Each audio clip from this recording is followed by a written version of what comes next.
A journalist who covered Vice President Pence's visit to the Mayo Clinic this week says Pence's office punished him after revealing that visitors were told to wear masks on the trip, a rule the vice president didn't follow. Pence faced criticism for foregoing a mask during the visit, which violated Mayo Clinic policy and the government's own guidance. Steve Herman, the White House bureau chief for Voice of America, told The Washington Post that Pence's staff banned him from traveling on Air Force Two after Herman's reporting contradicted Pence's narrative about the mask policy. The Mayo Clinic has a policy requiring visitors to wear masks to help contain the spread of coronavirus. After photos showed Pence was the only person without a mask during his tour of the Minnesota clinic on Tuesday, his wife, Karen Pence, told Fox News the vice president wasn't aware of the policy until after his visit.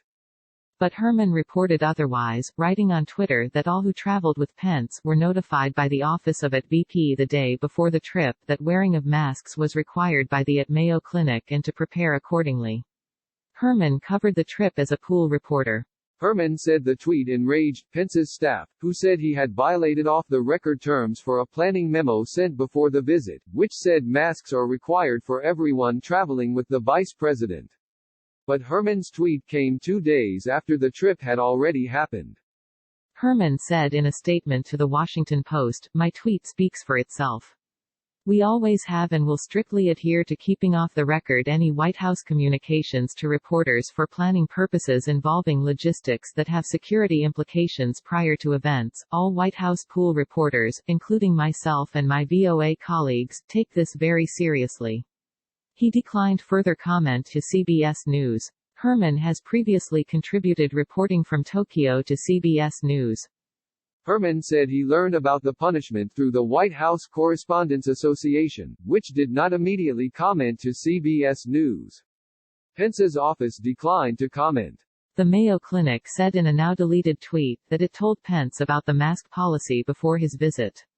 The clinic said in a later statement that it had told Pence's office but not the vice president himself. The CDC has recommended that all Americans wear face masks in public settings where other social distancing measures are difficult to maintain, a suggestion President Trump said he will not follow.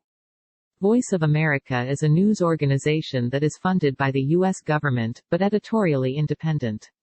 Mr. Trump has often criticized VOA's coverage, and the White House in April even issued a statement accusing the outlet of promoting Chinese propaganda through its coronavirus coverage.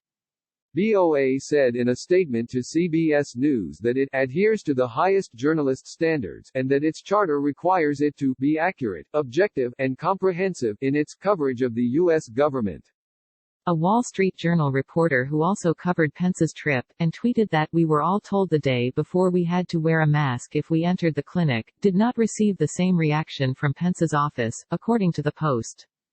2 days after visiting the Mayo Clinic, Pence wore a mask during a tour to a General Motors plant in Indiana that is now making ventilators.